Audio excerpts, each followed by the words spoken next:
In this undercover video, a liver transplant doctor in China is boasting that he and his team can find the highest quality livers for transplant. This is the latest piece of evidence of forced organ harvesting in China. The video was released for the first time at a recent policy forum on Capitol Hill. It was filmed by Yu Ming, a Chinese Falun Gong practitioner who later escaped to the US. Falun Gong, also known as Falun Dafa, is a spiritual meditation system for the mind and body. After its introduction in 1992, it spread throughout China thanks to reports of improved health and moral character. But, fearful of its widespread popularity, the Chinese Communist regime began to violently persecute the practice in 1999. In the 5-minute video, he is shown visiting a number of hospitals in Beijing, posing as a patient in need of a transplant. He secretly recorded his conversations with doctors and medical staffs.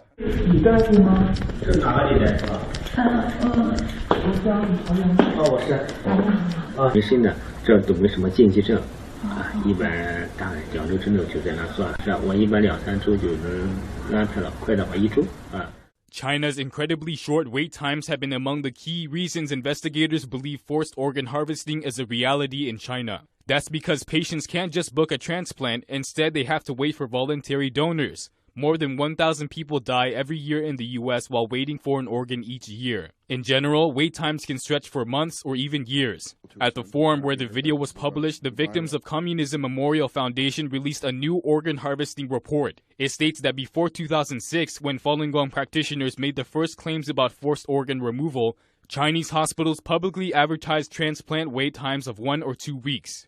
The doctor in the video says he has performed 500 or 600 operations. He also told the person undercover that they can get an organ from someone who practices Qigong or meditation, adding that they could even pick out the best one.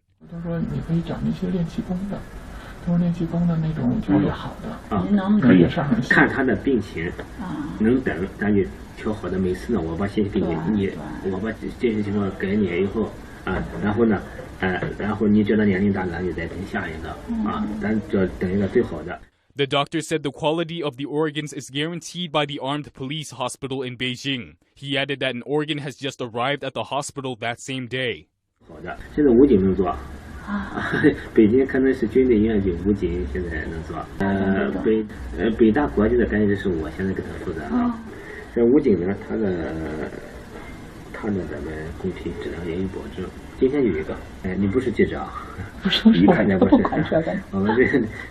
The practice seems to be well known among patients. The video shows one liver transplant patient offering advice, saying that livers that come from people who meditate are best, and that patients can tell their doctor what they want.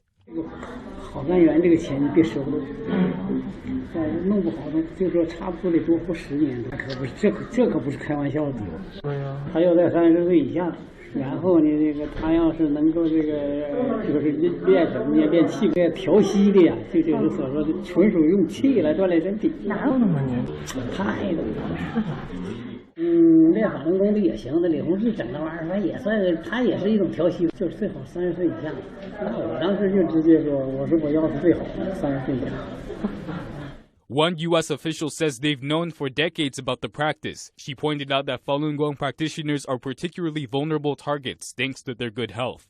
Indeed, there have been reports that patients requested Falun Gong practitioners, as you heard from Congressman Chris Smith explaining this, because the group's meditation practices supposedly made their organs healthier. As a Falun Gong practitioner himself, Yu said he was imprisoned for a total of 12 years in China. During that time, he was blood tested on at least 3 occasions. During his first imprisonment, he went on a hunger strike. Yu's written account was read aloud at the forum, which he attended. Matthew Robertson, author of the Human Rights Report, translated Yu's experience. While doing it, they said, "Don't you want to starve yourself to death? If your blood matches, we'll figure out a way to help you achieve that wish of yours. The spare parts in your body can even go to a good person as a contribution." Yu explained that a few days later, he overheard the doctor saying either his blood test was bad or the match was bad, so his life was spared. According to Robertson's report, beginning in 2000, China's organ transplantation sector exploded. Thousands of transplant surgeons were trained and hundreds of hospitals began offering routine transplants. The timeline coincides with the communist regime's persecution of Falun Gong, which started in July 1999. At the forum, New Jersey Congressman Chris Smith said it's easy to believe the acts are those of a few rogue doctors. And that is not the case. This is mainstreamed by this Chinese government dictatorship. The fact is that there's a massive infrastructure, development of facilities, and medical personnel for organ transplant operations, often started before any voluntary donor system was even planned. An independent tribunal in London confirmed the existence of these practices. According to China Tribunal's final judgment earlier this month, there's been a population of donors that Chinese hospitals have access to, and whose organs can be extracted on demand. The report said it was indeed Falun Gong practitioners who were used as a source, probably the principal source for the regime's long-term forced organ harvesting.